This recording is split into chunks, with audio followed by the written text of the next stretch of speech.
Hello everyone, good evening. Welcome back to Exam Guru and today I discussed about full syllabus test 6. तो चलिए बच्चों start करते हैं question number 1 से.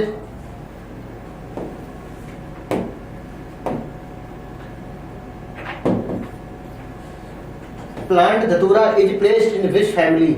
आपकी फर्स्ट चैप्टर लिविंग बर्ड में ही बताया गया है. आपको जो धतूरा है उसकी फैमिली क्या होती है? सोलेनेसी. इसमें समझाने वाला कुछ है नहीं तो सोलेनेसी. थोड़ा सा ही बता देते हैं. आपकी सोलेनेसी एंड एक फैमिली थी कनवुलवुलेसी. कनवुलवुलेसी अजीब नाम है. दोनों मिलकर बना देती हैं क्या? पॉलीमोनियल ऑर्डर है ना. इस चैप्टर का क्वेश्चन था इसलिए थोड़ा बता देते हैं. ठीक है. तो बाकी धतूरा की फैमिली क्या? सोलेनेसी होती है. ओके नेक्स्ट देख लेते हैं. मार्केंसिया इजी. मार्केंसिया क्या होता है? लिवरवॉर्ट्स होता है ना. लिवरवॉर्ट्स होता है अंदर ब्रायोफाइटा. अब जो ब्रायोफाइटी है उसकी 3 क्लास थी. ब्रायोफिटा, एंथोसोटॉप्सिडा एंड हेपेटोकॉप्सिडा. ठीक है. तो आपकी जो हेपेटोकॉप्सिडा है इसमें आते थे कौन से? लिवरवॉर्ट्स आते थे. ठीक है. इसमें हॉर्नवॉर्ट्स आते थे और इसमें क्या? मॉसेस आती थी. मॉसेस वगैरह. मॉसेस बोले तो फ्यूनेरिया. ये ब्रायोफिटा है. ये 3 क्लासेस हैं किसकी? ब्रायोफाइटा की. हेपेटोकॉप्सिडा, एंथोसोटॉप्सिडा एंड ब्रायोफिटा. लिवरवॉर्ट्स बोले तो आपकी मार्केंसिया और इसमें मॉसेस बोले तो फ्यूनेरिया है ना. और ये आपके सिलेबस में नहीं है तो ये और ये है आपकी. तो लिवरवॉर्ट्स क्या है आपकी? हेपेटोकॉप्सिडा अर्थात क्या? मार्केंसिया. ये एग्जांपल है. तो सिंपल ही था. ठीक है. थर्ड नेक्स्ट देख लेते हैं. अच्छा स्टेटमेंट है. In the floral diagram adhesion represent by the line okay above and below. नहीं बिलो नहीं अबव. जैसे मान लो एपिपेटलस ही देख लो आप है ना. जो आपके एंड्रोसियम थे बगल वाले कार्पेल बोले किसी पेटल से इतना से जुड़े होते थे है ना. जैसे बोलते हैं एपिपेटलस. तो आपका जो कोहेशन है या एडिशन है वो इसको रिप्रेजेंट कर देते हैं अबव द लाइन डायग्राम. ये बिलो बता रहा है तो बिलो से नहीं होता है ना अबव. तो आपको पहला वाला गलत हो गया आपका है ना. एडिशन जब डिफरेंट फ्लावर के बीच कनेक्ट होते थे कहते हैं एडिशन. और कोहेशन कब क्या होता है? जब सेम ही किसी का स्टेमन आपस में फ्यूज हो गए इसे क्या बोलेंगे? कोहेशन. ये क्या? एडिशन है. डिफरेंट फ्लोरल पार्ट है. तो अबव द हमारे बिलो नहीं होगा यहाँ पे तो इसलिए गलत हो गया. ये कहते हैं प्लीम्यूल करना देते हैं. कहते हैं plumule and radicle both are include in the seed in the maize. बिल्कुल सही बात है. अब कैसा ये देखो. अब मेज का जब हम सीड देखेंगे बीच में होता है नीचे कोटाइल, ऊपर एपिकोटाइल, नीचे हाइपोकोटाइल. ये आपकी प्लीम्यूल हो गया, ये रेडिकल हो गया. ठीक है. और ये आपकी एक सिंगल सील्ड शेप आपका कॉटिलेडन होता है जिसको क्या बोलते हैं? स्पोडियम बोलते हैं. अब जो आपका प्लीम्यूल और रेडिकल है इसमें एक और कवरिंग होती है जिसे बोलते हैं कॉरियोटाइल. इसमें एक और कवरिंग होती है जिसको बोलते हैं coleorhiza. Coleoptile and coleorhiza characteristic feature only in the monocots है ना. Spodium also. तो ये एक्स्ट्रा लेवल है, एक्स्ट्रा सीट है. किसमें? मेज बोले तो मोनोकॉट में. डाइकॉट में भी सेम होता था. मीजोकोटाइल, एपिकोटाइल, हाइपोकोटाइल, प्लीम्यूल, रेडिकल और 2 कॉटिलेडन होते थे इसलिए डाइकॉट होते थे. इसमें एक ऑर्डर इसलिए मोनोकॉट होते हैं. ठीक है. लेकिन इसमें कॉरियोटाइल कॉरियोराइजा नहीं होते. किसमें? डाइकॉट. ये डाइकॉट सीट है, ये मोनोकॉट सीट है. तो आपका ये आंसर सही हो गया. Mango epicarp is well represented into fleshy P mesocarp and stony endocarp. पढ़ने में तो थोड़ा अजीब सही लग रहा है आपको. मैंगो का यहाँ पर पहली कार्प है बोले तो फ्रूट वाल है वो डिफरेंशिएट होता है एपिकार्प, मेसोकार्प एंड एंडोकार्प में. आगे लाइन एकदम सही लिखिए. देखो एपिकार्प डिफरेंशिएट नहीं होता है. एपिकार्प तो खुद ही एक फ्रूट बॉल है जो फर्स्ट लेयर होती है ना. पेरिकार्प डिफरेंशिएट होता है ना. तो आपका ये गलत हो गया, ये भी गलत हो गया. मेज सीड है जो थिक सीड कोट नहीं होती है. आपको ये मोनोकॉट सीड होते हैं उसकी कहते हैं सीड कोट काफी थिन होती है और एक प्रकार से फ्रूट बाल के साथ चिपकी रहती है. इसे बोलते हैं कैरियोप्सिस सीड है ना. वेरी थिन होती है. तो ये भी आपका गलत हो गया. तो ओनली क्या लिखा है? करेक्ट है ना. ओनली बी इज करेक्ट है ना. तो सेकंड ऑप्शन भी correct.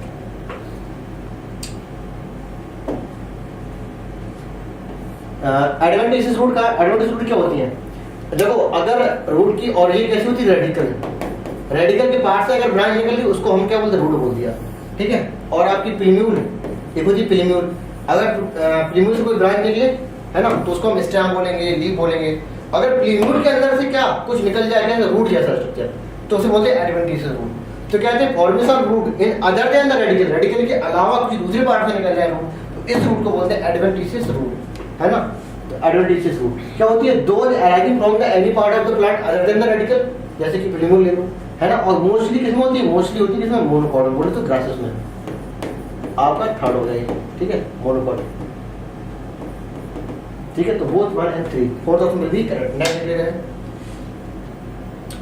Membrane bound organelle absent in membrane bound किसमें होती है, प्रोकैरियोट्स में, ठीक है, प्रोकैरियोट्स में। तो कहते हैं प्लाज्मोडियम, ये क्या यूकैरियोट है, बोले तो प्रोटिस्टा है ना। क्लेमाइडोमोनास एल्गी है ना, ये भी क्या आपका यूकैरियोट सेल, सिंपल यूकैरियोट प्रोकैरियोट देख लो, ये भी यूकैरियोट है, ये भी यूकैरियोट है। सैक्रोमाइटस बोले तो यीस्ट, ये भी क्या है, यूकैरियोटिक सेल है। लेकिन स्ट्रेप्टोकोकस क्या बैक्टीरिया है एक प्रकार का, एस्पेरिगस से बैक्टीरिया है, क्या है, प्रोकैरियोटिक, इसलिए इसमें मेम्ब्रेन बाउंड सेल क्या होंगे, इसमें एब्सेंट होंगे। तो third option will be correct. Next देख लेते हैं,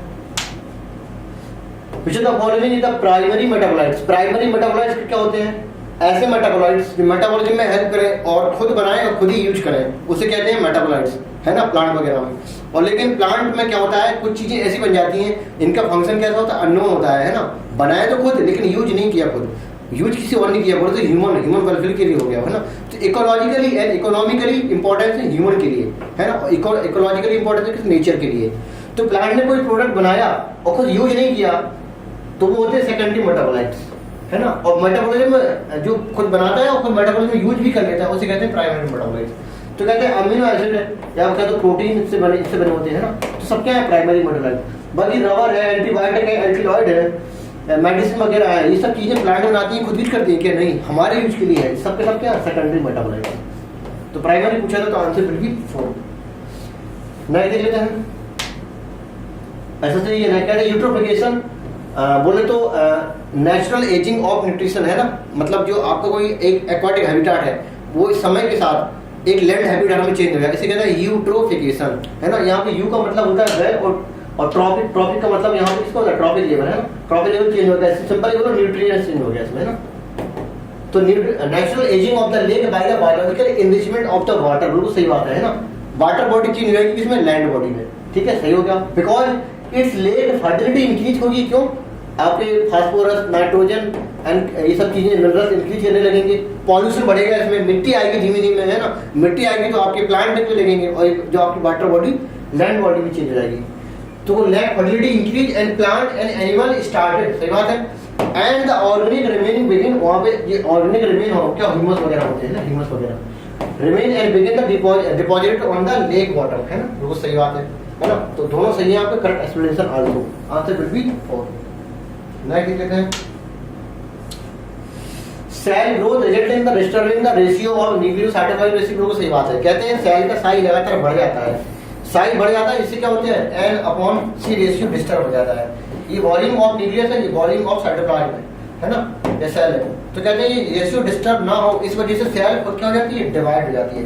तो why cell divide actual, because nucleocytoplasmic ratio is disturbed, ठीक है। तो इस डिस्टर्बिंग न्यूक्लियोसाइटोप्लाज्मिक रेशियो को सही करने के लिए सेल डिवाइड कर जाती है, इसलिए पहला आपका सही हो गया। Cell of the lower layer, कहते हैं the lower layer of the epidermis, lower epidermis are being constantly replace नहीं होती। ये एनसीईआरटी की लाइन है एक्चुअली में, है ना, समझ तो नहीं पाओगे लेकिन इतना समझ लो कि सेल की जो लोअर नहीं, जो एपिडर्मिस बोले तो ऊपर अपर लेयर होती है, अपर, वो कांस्टेंटली रिप्लेस होती है किसके द्वारा, माइटोसिस के द्वारा, है ना। आप एक हेडिंग पढ़िए सेल डिवीजन साइकिल में, उसमें सिग्निफिकेंट ऑफ माइटोसिस होगा, है ना, उसमें बताया गया होगा जो आपकी ग्रोथ है, रिपेयरिंग है ना, या टिश्यू का रिप्लेसमेंट है, वो किसके द्वारा होता है, माइटोसिस के द्वारा। तो लोअर लेयर नहीं, वहाँ पे अपर लेयर लिखा है, तो ये इसलिए गलत हो गया उस हिसाब से, ठीक। इन प्लांट में सेल वॉल फॉर्मेशन कैसी होती है, स्टार्ट होती है बीच से और किनारे तरफ से जाती है, बोले तो कैसी सेंट्रीफ्यूगल टाइप होती है, सेल प्लेट बन जाती है, कहाँ से, अंदर से बाहर की तरफ। और एनिमल में कैसा होता है, बाहर से अंदर की तरफ एक दबाव पड़ता है, इन्वेजिनेशन जिसे कहते हैं, सेल फरो फॉर्मेशन होती है ना। तो ये साइटोकाइनेसिस होगी एनिमल की और प्लांट की। तो कहते हैं प्लांट सेल में जो सेल वॉल फॉर्मेशन है, बोले साइटोकाइनेसिस है, सेंटर से स्टार्ट होती है and outward toward the existing cell network, तो सही बात होगी। At the time of cytoplasmic division organelle like Golgi body, mitochondria other, ये सब क्या इक्वली डिवाइड रहेंगे डॉटर सेल में, ये भी आपका सही हो गया। तो करेक्ट पूछ रहा था तो क्या होगा answer, A, C and D. तो ए, सी, डी ऑप्शन में third option will be correct. Next देख लेते हैं, diffusion rate is affected by concentration gradient, अगर ज्यादा हो तो डिफ्यूजन ज्यादा होता है, परमिटिविटी मेम्ब्रेन की अगर ज्यादा हो तो डिफ्यूजन ज्यादा होता है, टेम्परेचर अगर ज्यादा हो तो तभी डिफ्यूजन ज्यादा होता है, प्रेशर ज्यादा हो तभी डिफ्यूजन ज्यादा होता है। लेकिन अगर साइज ऑफ मॉलिक्यूल अगर ज्यादा है तो डिफ्यूजन कम होता है। तो इतने सारे फैक्टर होते हैं, एक होती है काइनेटिक एनर्जी, है ना, काइनेटिक एनर्जी। तो 1, 2, 3, 4, 5 फैक्टर फेवर कर रहे हैं डिफ्यूजन को, और साइज मॉलिक्यूल अनफेवर है ना, मतलब ये इनवर्सली प्रोपोर्शनल है। तो आर होगा इसमें ABCD, है ना। नेक्स्ट लेते हैं, algin obtain from the brown algae and carrageenan obtain from the red algae. बिल्कुल सही बात है। एक्चुअली वाटर होल्डिंग सब्सटेंसेस होते हैं, है ना। जो आपकी केरोसिन है वो रेड एल्गी से एक्सट्रैक्ट किया जाता है और आपका एल्गिन है ब्राउन एल्गी से एक्सट्रैक्ट किया जाता है। वाटर होल्डिंग सब्सटेंस होते हैं। सेकंड ऑप्शन में ठीक है, इसको ऑल्टर लिख दिया इन्होंने तो गलत हो जाएगा ये, है ना। गैमीड ऑफ थियोफाइसी पेयर से होते हैं, नो डाउट पेयर से होते हैं, इस तरह से, ठीक है, पेयर से होते हैं, पाइलिफॉर्म बोलते हैं। Bear two anterior two lateral ferreta होते हैं, अनइक्वल होते हैं। एंटीरियर लेके गलत बोल दिया, इसलिए ये आपका गलत हो गया, ठीक है। ये भी गलत, ये भी गलत। रोडोफाइसी है पिगमेंट आर पाइकोरेथ्रिन बोलते हैं, इसकी वजह से कलर इसका रेड होता है। ये बिल्कुल सही जवाब है आपका, रेड एल्गी होती है। फ्लोरिन स्टार्च, इसका फूड स्टोर होता है किसका, रेड एल्गी, बोले तो रोडोफाइसी का। Red algae is very similar to amylopectin and glycogen in the structure, बिल्कुल सही जवाब है ये, है ना। फूड स्टोर होता है, तो ये भी आपका सही हो गया। करंट पूछना था तो इसका करंट कौन सा हो जाएंगे, 1, 3 एंड 5, 1, 4 एंड 5, 1, 4 का कोई ऑप्शन है, 1, 4 पहला ऑप्शन है, first option will be correct. Next देख लेते हैं, which is the most distinct feature of the echinoderm water vascular system, सबको रटा हुआ है। वाटर वैस्कुलर सिस्टम है, अगर वाटर कैनाल सिस्टम हो जाता है तो पॉलीफेरा आंसर होता है, ठीक है। तो second option will be correct. Herbaria is serve as quick referable system in the taxonomical study. It storehouse of collection of plant specimen dried fresh and preserve on the sheet and school in college, बिल्कुल सही बात है। Herbarium एक cook referable system होता है ना। इसका ratio कुछ 16.5 की लेंथ होती है सेंटीमीटर और ये होता है 11 सेंटीमीटर, है ना। इसमें हम क्या करते हैं, प्लांट होते हैं उनको ड्राई प्रेस और प्रिजर्व कर लेते हैं इसमें, ताकि हम फ्यूचर रेफरेंस के लिए इनको स्टडी कर सकें, है ना, स्टडी कर सकें कुक रेफरेबल सिस्टम के लिए। तो आपके दोनों सही है और करेक्ट एक्सप्लेनेशन भी करेगा, ठीक है। तो आंसर विल बी 4। नेक्स्ट देख लेते हैं, एसिटाबुलम पेल्विक गर्डल के पास होती है, जैसे कि गिलिनॉइड कैविटी कहाँ, पेक्टोरल गर्डल के पास होती थी, ठीक।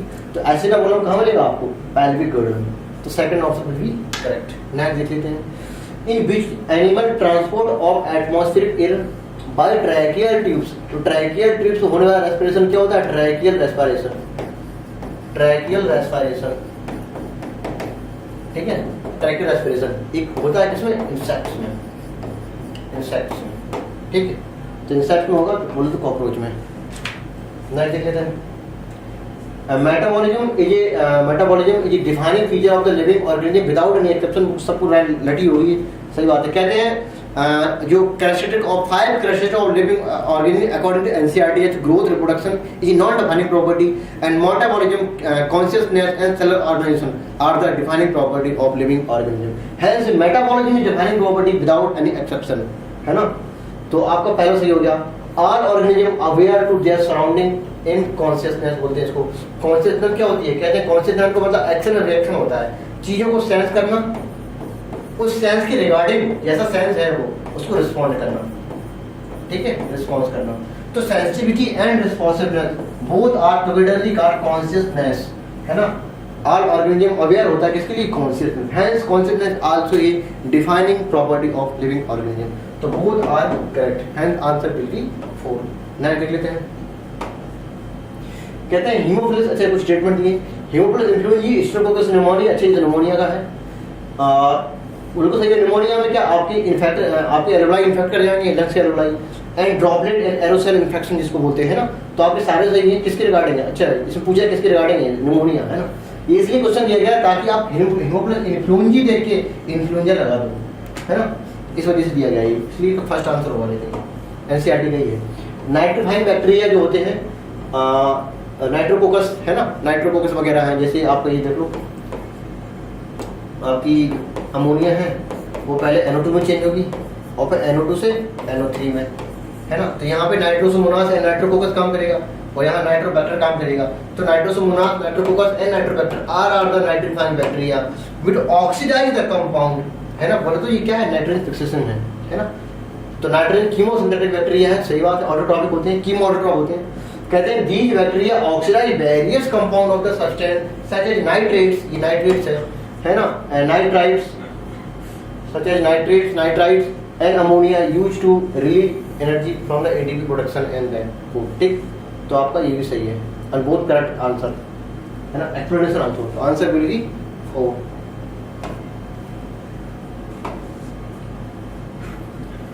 Important characteristic of tapetum, tapetum तो क्या है, ये एक्चुअली मल्टीन्यूक्लियेटेड होता है,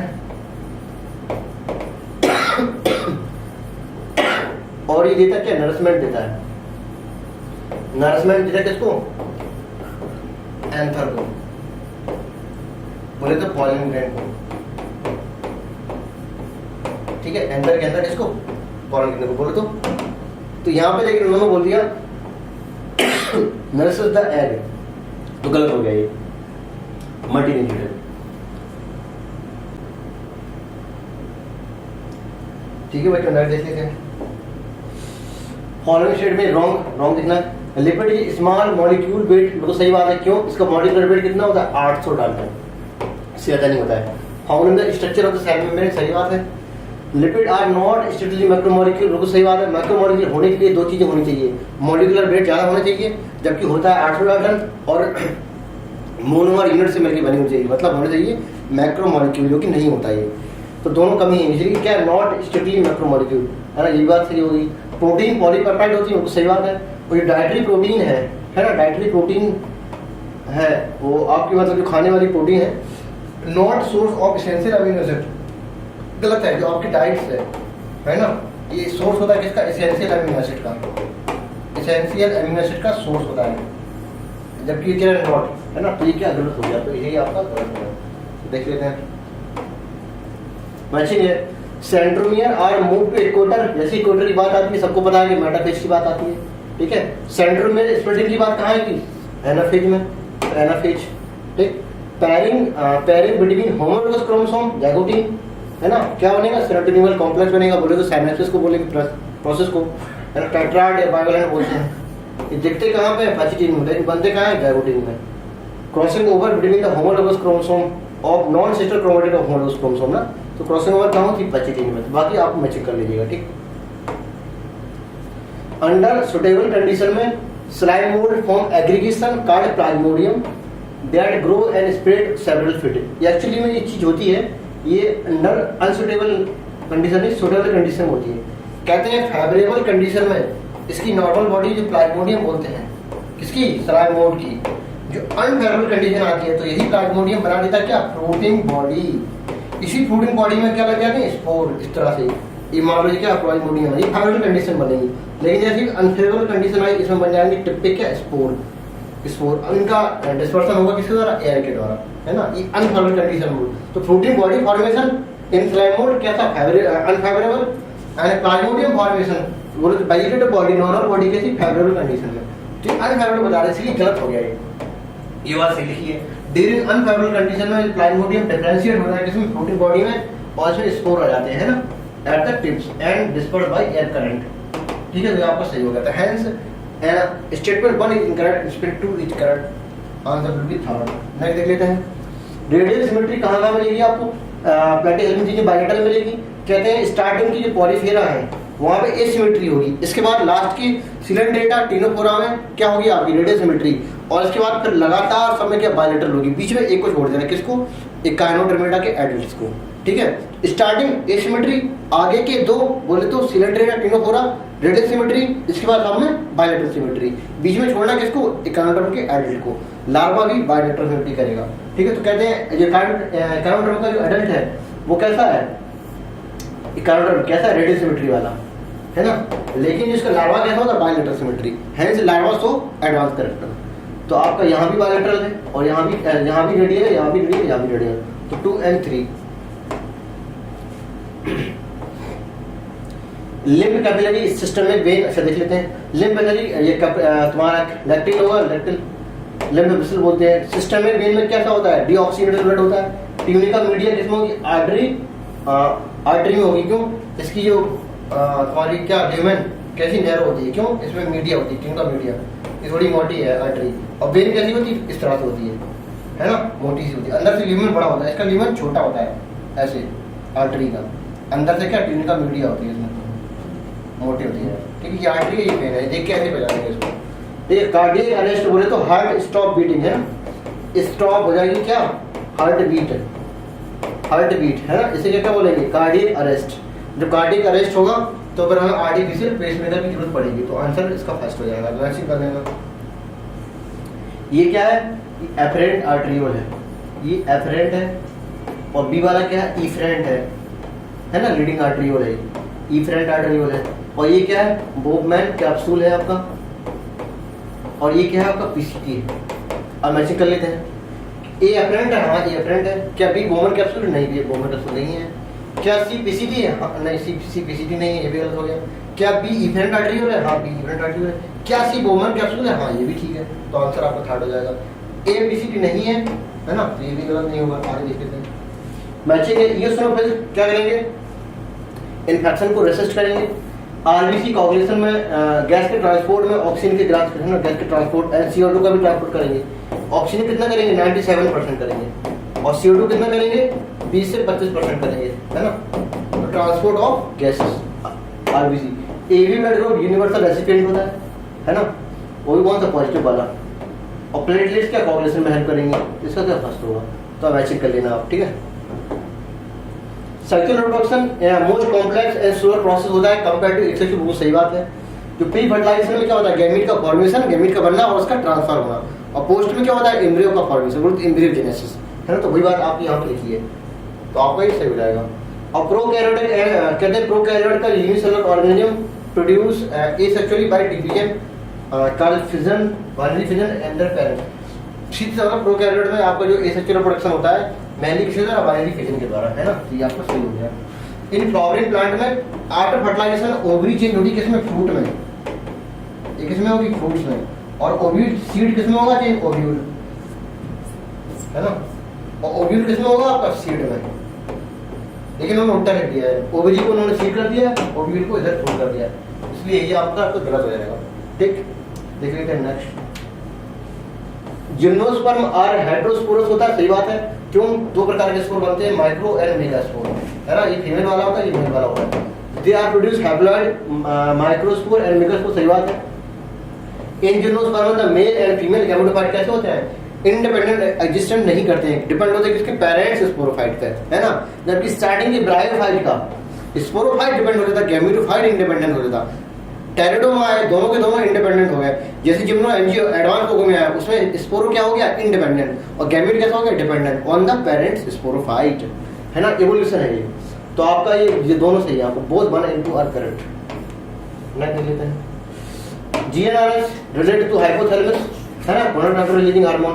सेटोलिसिन नरिश करेंगे किसको, सेटोलिसिन नरिश करेंगे किसको, आपके स्पर्मेटोजोआ, है ना। ये स्पर्मेटेड करेंगे, स्पर्मेटेड को नरिश करेंगी और चेंज कर देंगे किसमें, स्पर्मेटोजोआ स्पर्म बना देंगी, और इसी प्रोसेस को बोलेंगे स्पर्मियोजेनेसिस। तो स्पर्मियोजेनेसिस क्या होती है, conversion of sperm to sperm, spermatid to sperm बोले तो स्पर्मेटोजोआ, है ना। ये काम कौन करेगा, यही सेटोलिसिन नरिश सेल। स्पर्मिएशन क्या होता है, detachment of sperm from the wall and in the lumen, release of sperm from the seminiferous tube, ठीक है। तो आपका ये हो जाएगा, मैचिंग कर लेना आप, ठीक है। H4 इधर है, B3 भी है, CH हो जाएगा, C3 हो जाएगा, CH2 है ना, तो आंसर फर्स्ट हो जाएगा। मैच कर लेना, हमने मैच कर ही दिया है। देख लेते नेक्स्ट। इम्प्लांटेशन कहाँ होगा भैया, इम्प्लांटेशन आपका यूटेरस में होता है। Lactation mammary gland, fallopian tube, formation of follicles कहाँ, ओवरी के अंदर होते हैं, और फर्टिलाइजेशन कहाँ, फैलोपियन ट्यूब में हो रहा है ना। कौन से, ये एम्पुलरी जंक्शन है ना। तो आपका मैचिंग कर लेना, H3 BH1 H3 BH1 first fully correct. Human being कहते हैं ह्यूमन बीइंग हो चाहे ड्रोसोफिला हो, दोनों में फीमेल हेटेरोगैमेटिक टाइप होता है, XX एंड XY। ये क्या होता है, मेल, ये क्या होती है, फीमेल। इसे कहते हैं मेल हेटेरोगैमेटिक, है ना। अगर मेल डिसाइड करे नेक्स्ट जनरेशन को, कहते हैं मेल हेटेरोगैमेटिक, दोनों हेटेरोगैमेटिक है। तो कहते हैं फीमेल के पास क्या होता है, the male have 1 X and 1 Y, ठीक है। ड्रोसोफिला में भी होता है, ह्यूमन बीइंग में होता है। और फीमेल के पास क्या होता है, पेयर ऑफ X क्रोमोसोम, ये फीमेल है आपका, दोनों सही है आपका, ठीक है। Both 1 and 2 are correct. Next, failure of segregation of chromatid, कहते हैं आपका ये है, तो मैंने बना दी, ये क्या, ठीक है। यहाँ पे सेंट्रियल कॉम्प्लेक्स है, यहाँ पे आपकी, ठीक है। यहाँ पे एक्चुअली में ये देखो मैंने किसका बना दिया पता है, ये बना दी मैंने क्या, NFH1 बना दी। जब यहाँ पे स्प्लिटिंग नहीं, यहाँ पे सेपरेशन होता है किसका, होमोलोगस क्रोमोसोम का, तो सेपरेट होगी NFH1 में। जब आप NFH2 में आएंगे, यहाँ पे NFH2 में, तो कुछ इस प्रकार से क्रोमोसोम होंगे, ऐसे ऐसे करके, है ना। तो कभी कभी यहाँ पे, अब जब यहाँ पे इसका स्प्लिटिंग नहीं हो पाई, मान लो फैमिली हो गई, सेंट्रोमियर की स्प्लिटिंग नहीं हो पाई क्रोमेटिड की, तो सेग्रीगेशन होंगे क्या? नहीं होंगे। या फिर इसी में देख लो आप, एक के बाद मान लो यहाँ से स्प्लिटिंग हो गई तो एक के बाद 3 चलेगा, 1 2 एक ऐसे था, ठीक है, और एक और लग गया यहाँ पे, एक के बाद सिर्फ एक ही गया। तो ये क्या, ये हो गया 2n+1, बोले तो ट्राइसोमी। ये क्या समझे, 2n-1 ऐसी मोनोसोमी। तो फेलियर ऑफ सेग्रीगेशन ऑफ, ये एनाफेज नहीं होती है, एनाफेज और एनाफेज 2, ठीक है। Failure division of the cycle resulting the gain, बोले तो 2n+1, एंड लॉस बोले तो 2n-1 ऑफ द क्रोमोसोम, काल इसका बोलते हैं एन्यूप्लॉइडी, ठीक है। कॉमेंटर होता है एन्यूप्लॉइडी, इसी की वजह से आपकी सिंड्रोम वगैरह होते हैं। हार्ड लेयर ऑफ एग्जाइन, बोले तो पॉलिन की एग्जाइन है, किससे बनी होती है? स्पोरोपॉलिन से। और इनर कैसे बनी होती है? पैक्टोसेलेडोज से। ये इनर के लिए है, ये हार्ड लेयर आउटर की पूछ रहे थे। Which is non ionising radiation, non ionising radiation कौन सी होती है? यूवी रेज, और गामा और ये कैसी होती है? आयोनाइजिंग। तो third option will be correct. जो कौन से को क्या करेंगे? Which is causing neoplastic transformation, बोले तो न्यूप्लास्टिक ट्रांसफॉर्मेशन किसमें होता है? माइलिनेट ट्यूमर में, है ना। इंक्रीमेंट बताना है। क्लोन मॉर्फोलॉजिकली सिमिलर होते हैं, जेनेटिकली भी बिल्कुल सही बात है। Amoeba reproduce by binary fission, सही है। और microscopic non motile structure fungus is zoospore नहीं, जूसफुल कैसे होते हैं? मोटाइल होते हैं, ठीक है। और होते किसमें? सिर्फ और सिर्फ होंगे किसमें? एल्गी में। और प्लस फंजाई में भी हो सकते हैं, तो फंजाई में किसमें होंगे? और सिर्फ फाइकोमाइसीटी में होंगे, बोले तो एल्गल फंजाई। तो फंजाई की ऐसी क्लास जो एल्गल से करेक्ट करे, मैच करे, इसे कहते हैं एल्गल फंजाई। क्यों इसको एल्गल फंजाई क्यों बोल रहे हैं? क्योंकि एक करेक्टर मैच कर रहा है इसके पास, कौन सा? जूसफुल का पाया जाना, जो कि है सिर्फ और सिर्फ फीचर किसका? एल्गी का। लेकिन zoospore also found in the phycomycetes of fungi, बोले तो एल्गल फंजाई इसलिए बोलते हैं इसको। कैसे होते हैं? मोटाइल होते हैं, इंडोजीनियसली बनते हैं, और कैसे होते हैं? एसेक्सुअल स्पोर बनते हैं। थिन वॉल होते हैं, एक्वाटिक कंडीशन बनते हैं, ठीक है। तो ये आपको गलत हो गया, इंग्लैंड बता रहे थे, ठीक है। कॉलोनिया हमेशा कैसे होते हैं? एसेक्सुअल बनते हैं, एक्सोजीनियसली बनते हैं। क्लास ऑफ डिटरमाइसीटीज एंड एस्कोमाइसीटीज में हमेशा एक्टिव पे बनते हैं एक्सोजीनियसली, और ड्राई कंडीशन में बनेंगे, ठीक है। कैसे? पेनिसिलियम, पेनिसिलियम क्या है? आपके एस्कोमाइसीटीज। सिलेक्ट द ब्यूटी का बियो बायोकेमिकल ऑक्सीजन डिमांड, कहते हैं 1 लीटर पानी में, ये 1 लीटर पानी है, 1 लीटर पानी में जितने भी ऑर्गेनिक कंपाउंड हैं इनको बैक्टीरिया डिकम्पोज करते हैं। बैक्टीरिया क्या करते? डिकम्पोज बोलो या ऑक्सीडाइज बोलो, ठीक है। 1 लीटर पानी में उपस्थित सारे ऑर्गेनिक मैटर को बैक्टीरिया द्वारा ऑक्सीडेशन करने के लिए जो ऑक्सीजन की नीड होती है उसे कहते हैं क्या? बैक्टीरिया द्वारा ऑर्गेनिक मैटर को डिकम्पोज करने के लिए, ऑक्सीडाइज करने के लिए जो ऑक्सीजन की नीड होती है उसे कहते हैं बायोकेमिकल ऑक्सीजन डिमांड। बोले ऑक्सीजन की डिमांड किसकी? किसके द्वारा? बैक्टीरिया के द्वारा। तो डिमांड कौन कर रहा है? बैक्टीरिया कर रहा है 1 लीटर पानी में ऑर्गेनिक मैटर को डिकम्पोज करने के लिए, ठीक है। तो डेफिनेशन है आपका। तो बीओडी रिफर है amount of oxygen would B produce वाला कोई काम ही नहीं है। बीओडी रिफर है amount of oxygen would be consume, high सही है। It all the organic compound in 1 litre सही जा रहे हैं, बट रिड्यूस बाय बैक्टीरिया नहीं, है ना। Reduce by BOD refer as the ammonia, ठीक है। Oxygen would be consume by the all organic matter in the 1 litre water by oxidise, ये वर्ड सही है, ये मोस्ट ज्यादा सही है। तो आपका आंसर थर्ड हो जाएगा इसका। BOD refer in the amount of oxygen would be consume in the all inorganic region होने, ये गलत हो गया, है ना। सिट्रिक एसिड किससे बनने हैं आपके? एसिडोबैक्टर एसिडाइज, एसिडाइज से नाम से पता चला एसिटिक एसिड बनेगा, एसिटिक एसिड हो गया ये, ठीक है। और यहाँ पे बैसिलस बोले तो यहाँ पे क्या बनेगा? ये ब्यूटारिक है, तो ब्यूटारिक एसिड वाला है, ठीक है। तो ब्यूटारिक एसिड वाला एस्परजिलस नाइगर बचा और लैक्टोबैसिलस बचा। लैक्टोबैसिलस से पता चल रहा है हमें क्या? लैक्टिक एसिड बनेगा, ठीक है। ये नाम से होगा, एक बचता है लर्न करना पड़ रहा है, सिट्रिक एसिड वाला। इसका नाम एकदम अलग होता है, देखो एस्परजिलस नाइगर और सिट्रिक एसिड, ठीक है। बाकी ये है, तो कहते हैं ये आपके जितने नाम से मैच करने वाले सब क्या है? बैक्टीरिया, ठीक है। एस्परजिलस नाइगर, ठीक है, समझ जाइए, ठीक। और बाकी हम देख लेते मैच कर लेते हैं। तो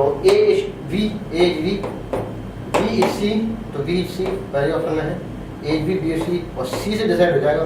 सी क्या है? ए है, सी ए, ठीक है। D 4H D, ठीक है। फर्स्ट मैच कर लिया करो। Multiple ovulation embryo transfer technology, इसके स्टैंडर्ड क्या है? Multiple ovulation embryo transfer technology, first option will be correct. Multiple ovary लिखा सेकंड वाले में, ठीक है। आपकी जो पीसीआर है, सबसे पहले डीएनए के दोनों स्ट्रैंड को हम तोड़ेंगे, है ना, एट द 94 डिग्री सेंटीग्रेड, उसे बोलते हैं डीनेचुरेशन।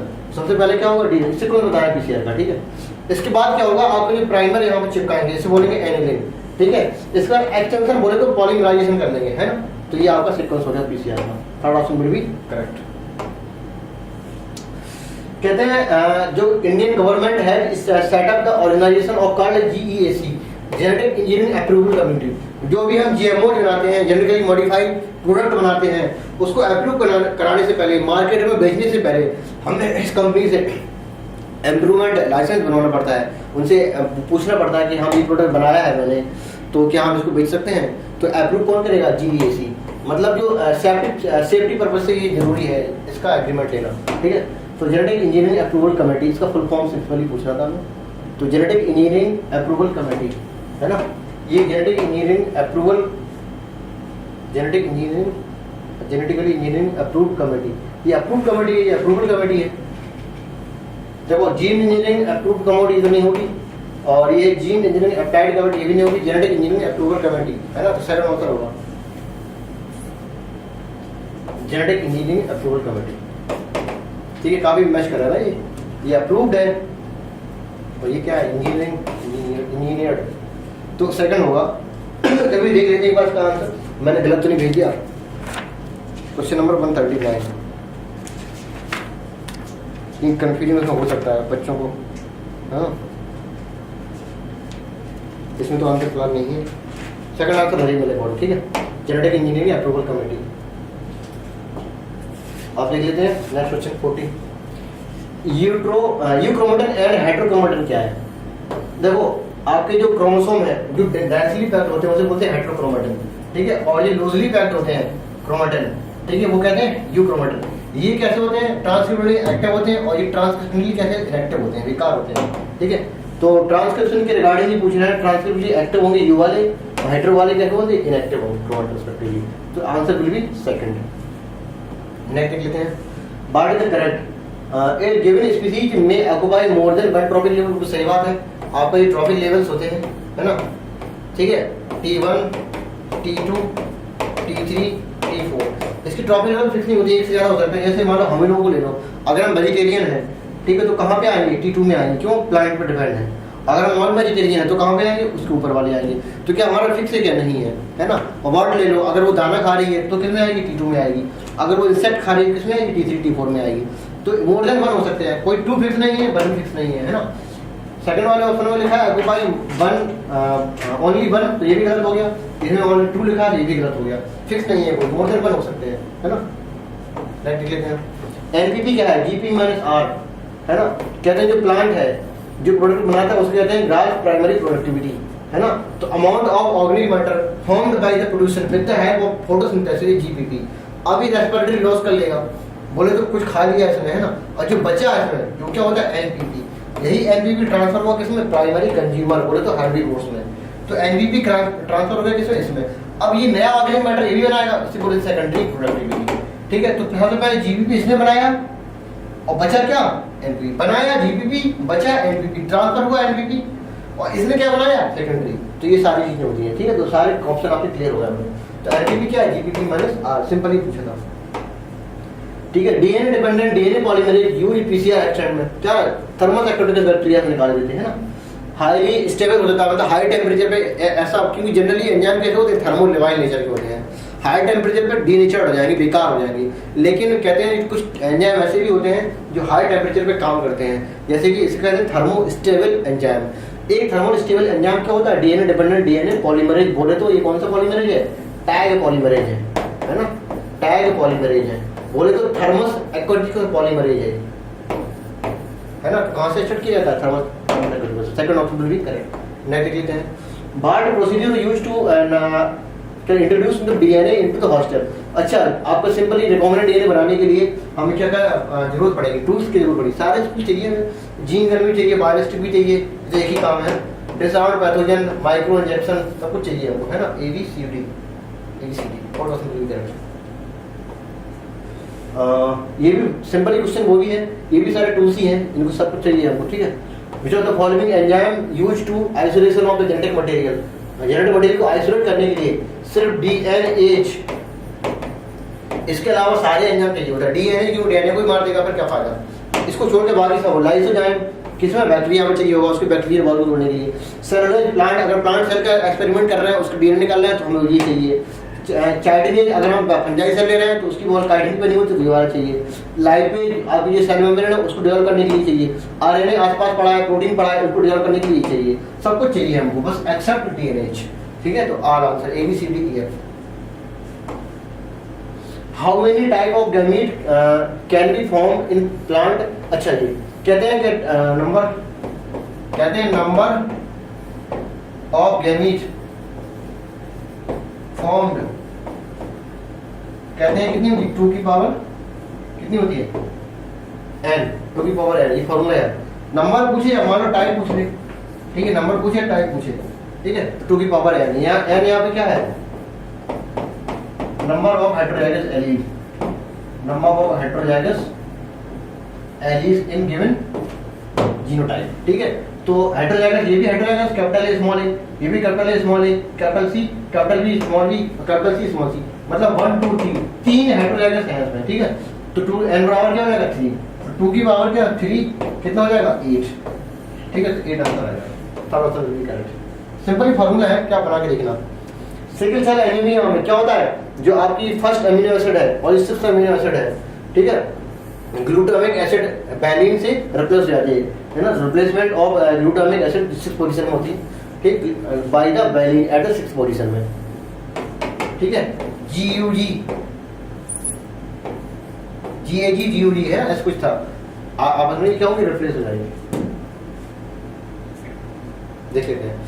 अच्छा, इसमें क्या बोलता है, टेक प्लेस ना, कहते हैं अगर आपको पूरी लेंथ देखना है, किसकी लेंथ ऑफ डीएनए अगर देखना है, लेंथ ऑफ डीएनए अगर मेजर करना है, तो कहते हैं आज जो बेस पेयर की डिस्टेंस है वो पता कर लो, और नंबर ऑफ बेस पेयर कितने हैं, नंबर ऑफ बेस पेयर कितने हैं ये पता कर लो।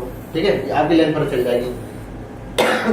तो आपकी बेस पेयर की डिस्टेंस जो है वो कितनी होती है, नैनोमीटर में देख लो कितनी होती है, 0.3 नैनोमीटर होती है। ठीक है, या 0.34 इंटू 10 की पावर -9 मीटर। ठीक, पार्शियल प्रेशर ऑफ ऑक्सीजन किसमें, ऑक्सीजनेटेड ब्लड में कितना होता है 95, है ना, अगर 104 है, ये किसमें होता है एल्वलाई में, ये कितना होता है एटमॉस्फेयर एयर में।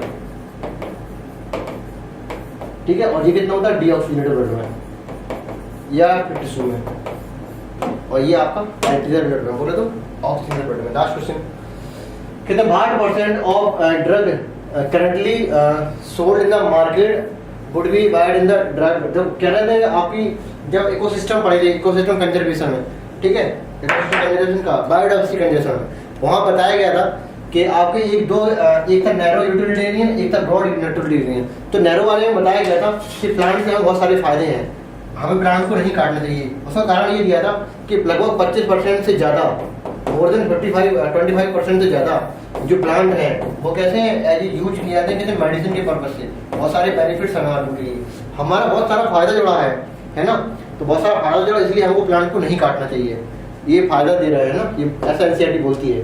तो कहते हैं मोर देन 25% से ज़्यादा प्लांट ऐसे हैं जिसको मेडिसिनल पर्पज या अदर ऑस्थेटिक यूज में यूज किए जाते हैं, तो 25% सिर्फ डाटा पूछना था है। इसी तरह आपका क्वेश्चन आपको बोले जाते हैं। Okay, thank you, bye bye.